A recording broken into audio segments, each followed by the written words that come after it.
오늘 말씀은 마태복음 14장 22절로부터 36절까지 말씀입니다. 우리 함께 읽겠습니다. 예수께서 즉시 제자들을 재촉하사 자기와 자기가 그 무리를 보내는 동안에 배를 타고 앞서 건너편으로 가게 하시고 무리를 보내신 후에 기도하러 따로 산에 올라가시다 저물매 거기 혼자 계시더니 배가 이미 육지에서 술이나 떠나 바람이 거슬림으로 물결을 인하여 고난을 당하더라. 밤 사경에 예수께서 바다 위로 걸어서 제자들에게 오시니 제자들이 그 바다 위로 걸어오심을 보고 놀라 유령이라 하며 무서워하여 소리지르거늘 예수께서 즉시 일러 가라사대 안심하라 내니 두려워 말라. 베드로가 가로되 주여 만일 주시어든 나를 명하사 물 위로 오라 하소서 한데 오라 하시니 베드로가 배에서 내려 물 위로 걸어서 예수께로 가되 바람을 보고 무서워 빠져가는지라 소리질러 가로되 주여 나를 구원하소서 하니 예수께서 즉시 손을 내밀어 저를 붙잡으시며 가라사대 믿음이 적은 자여 왜 의심하였느냐 하시고 배에 함께 오르매 바람이 그치는지라. 배에 있는 사람들이 예수께 절하며 가로되 진실로 하나님의 아들이로소이다 하더라. 저희가 건너가 게네사렛 땅에 이르니 그곳 사람들이 예수인 줄 알고 그 근방에 두루 통지하여 모든 병든 자를 예수께 데리고 와서 다만 예수의 옷가에라도 손을 대게 하시기를 간구하니 손을 대는 자는 다 나음을 얻으니라. 아멘. 네, 이 사건도 성경에 보면 복음서에 다 기록되어 있습니다. 그러니까 오병이어의 사건과 함께하는 사건이다라고 이렇게 생각을 하시면 됩니다. 무슨 말씀이냐면 이제 갑자기 오늘 말씀에 오병이어의 사건이 왜 나와?라고 이렇게 얘기할 수 있겠지만 이게 바로 오병이어의 그 사건 다음에 일어난 그런 사건이기 때문에 그렇습니다. 그러니까 오병이어가 일어난 장소가 어디다? 예. 라고 하는 것이 굉장히 그 말들이 많이 있어요. 여러 가지 설들이 있다는 얘기입니다.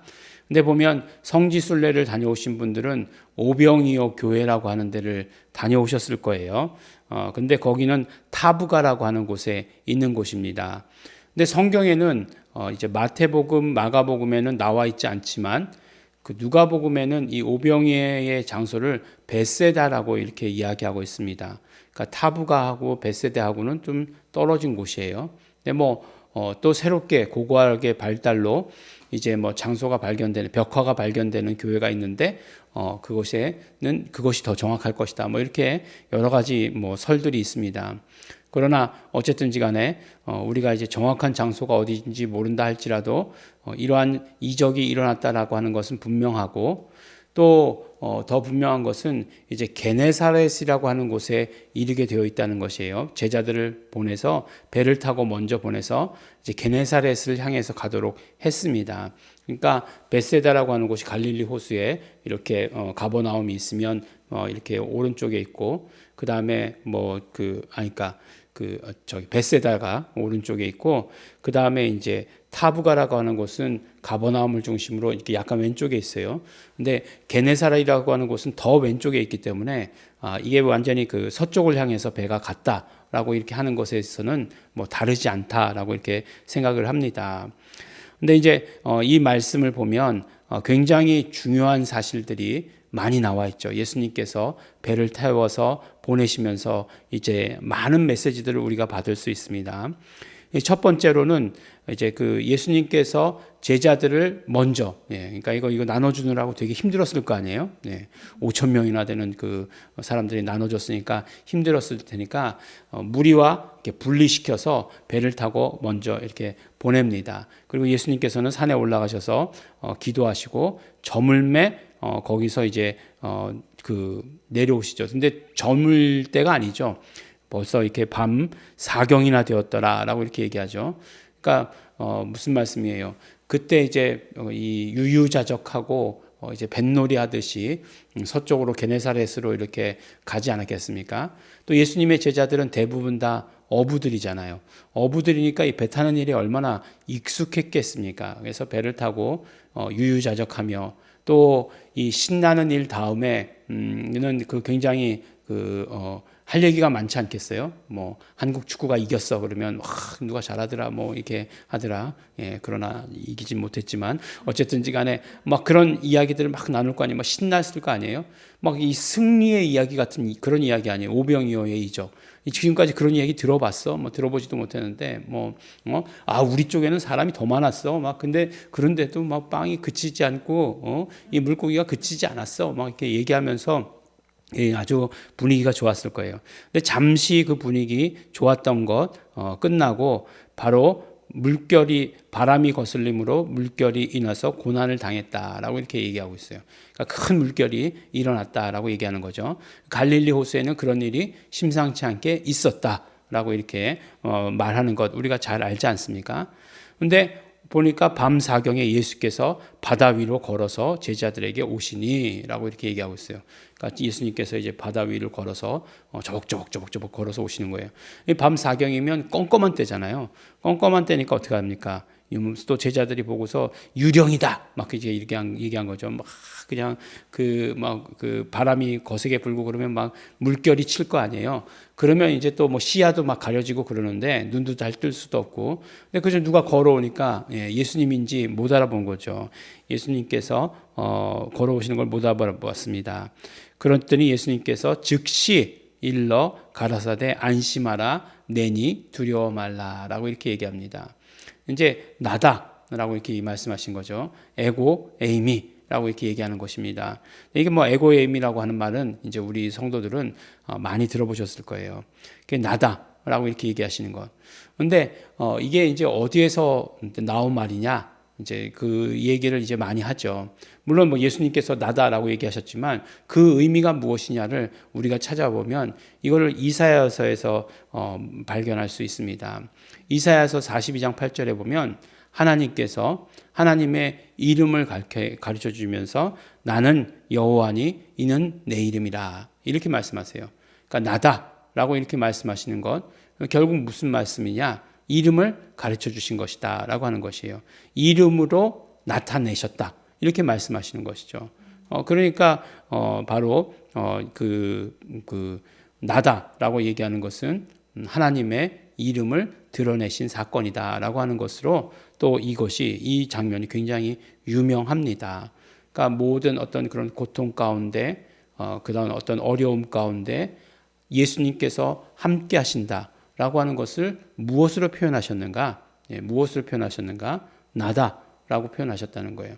나다라고 얘기하셨는데 유령이라고 믿고 있는 사람한테 나다 그랬으면 뭐 못 알아들었을 거랑 똑같지 않겠습니까? 못 알아들었겠죠. 누군지 못 알아들었겠죠. 그런데 분명히 예수 이름을 말씀하심으로 예수 이름을 드러내심으로 말미암아 함께 하시고 정말 그들의 배 가운데에 있으시다라고 하는 것을 의미하시는 것이죠. 그래서 이제 예수님이 배에 오셨습니다. 근데 여기 또 여러 가지 사건이 나와요. 또 베드로가 또 이렇게 그러면 주여 만일 주시거든 나를 명하여 무리로 오게 하소서. 그러니까 또 예수님께서 또 베드로 걸어 배에서 내려서 오라고 이렇게 말씀을 하십니다. 근데 베드로가 어떻게 합니까? 그 예수님께로 가려고 발을 내딛는 순간 빠지죠. 꼬락꼬락 하고 빠지죠. 그러니까 예수님께서 즉시 손을 내밀어서 잡아주시고 가라사대 믿음이 적은 자여 왜 의심하였느냐 라고 이렇게 말씀을 하십니다. 그리고 나서 예수님께서 배에 함께 오르니까 바람이 그쳤다라고 이렇게 말씀하고 있어요. 그러니까 제자들이 진짜 하나님의 아들이십니다. 이렇게 했다는 것이에요. 그리고 나서 바로 그 건너편 가려고 했던 게네사렛 땅에 이르렀다라고 이렇게 말씀합니다. 또 게네사렛 땅에 이르러선 보니까 그곳 사람들이 예수인 줄 알고 그 근방에 두루 통지하여 이렇게 얘기하고 있습니다. 예수님 오셨다. 예수님 오셨다 막 알리는 거죠. 예수님 오셨다 알림으로 모든 병자를 예수께 데리고 와서 보니까 다만 예수의 옷가에라도 손을 대게 하시기를 간구하니 손을 대는 자는 다 나음을 입었다. 나중에 바울이 보면 이렇게 손수건만 덮어도 치료가 되었다라고 이렇게 얘기하는 것이 나오는데 예수님께서 하신 그대로의 모습이었죠. 그러니까 예수님의 옷자락만 잡아도 또 옷자락 잡고서 혈루병 나은 여인도 있어요. 근데 이렇게 여기서도 그렇게만 해도 치료가 되었다라고 하는 예수 그리스도의 그 모든 권능, 이 모든 것들이 이루어지는 거죠. 뭐 우리는 이렇게 손을 얹고 막 그렇게만 해야 되는 줄 아는데 옷자락만 붙잡아도 나음을 입었다라고 이렇게 이야기하고 있습니다. 그러니까 예수님의 소문이 막 그냥 엄청나게 많이 나기 시작한 것이죠. 근데 오늘 우리가 이 사건을 통해서 우리가 받아 가질 수 있는 것은 무엇이냐면 바로 예수님이 함께 하고 계시냐, 예수님이 함께 하지 않으시냐라고 하는 것 굉장히 중요하다라고 하는 것입니다. 네, 그렇죠. 그러니까 마치 인류가 예수님 오시기 전, before Christ, 그다음에 주후 안노 도미니 AD라고 이렇게 나누는 것처럼, 그렇게 나누는 것처럼 예수 그리스도가 모든 것의 기준이 되신다라고 말씀해 주시는 거예요. 우리의 삶에 예수 그리스도가 함께 하시느냐, 함께 하시지 않느냐, 예수 그리스도가 기준이 되어 주신다라고 이렇게 얘기하는 거예요. 그 배에 예수 그리스도가 계셨느냐, 예수 그리스도가 계시지 않으셨느냐가 기준이 된다는 거예요. 그것이 어디서 일어나는 일이냐, 그곳에서 무슨 일을 당했느냐, 아무것도 중요하지 않아요. 그것이 풍랑이었느냐, 그것이 바람이었느냐, 그것이 아니면은 뭐 물고기 떼들의 공격이었느냐, 중요하지 않다는 거예요. 무엇이 중요하냐? 예수님이 함께 하시는가, 예수님이 함께 하시지 않는가가 중요하다는 거예요. 우리는 보면 사건을 보면 그 사건이 어떠한가를 바라보죠. 우리 신앙생활 하는 사람들도 그래요. 우리 신앙인이라고 하는 사람도 그 사건이 굉장히 크다. 이 병은 암이다. 이런 것만 바라보게 되는 거예요. 그래서 이것은 정말 큰일 난 일이다라고 이렇게 생각하는데 그렇지 않습니다. 우리가 바라봐야 될 것은 그 사건 가운데 예수님이 함께 하시고 계시는가 하는가를 바라보아야 하는 거예요. 예수님께서 함께 하시면 그 옷자락만 나아도 치료되는 것이고, 예수님께서 함께 하시면 어떠한 큰 바람이라 할지라도 잠잠해지는 것을 오늘 우리에게 말씀해 주십니다.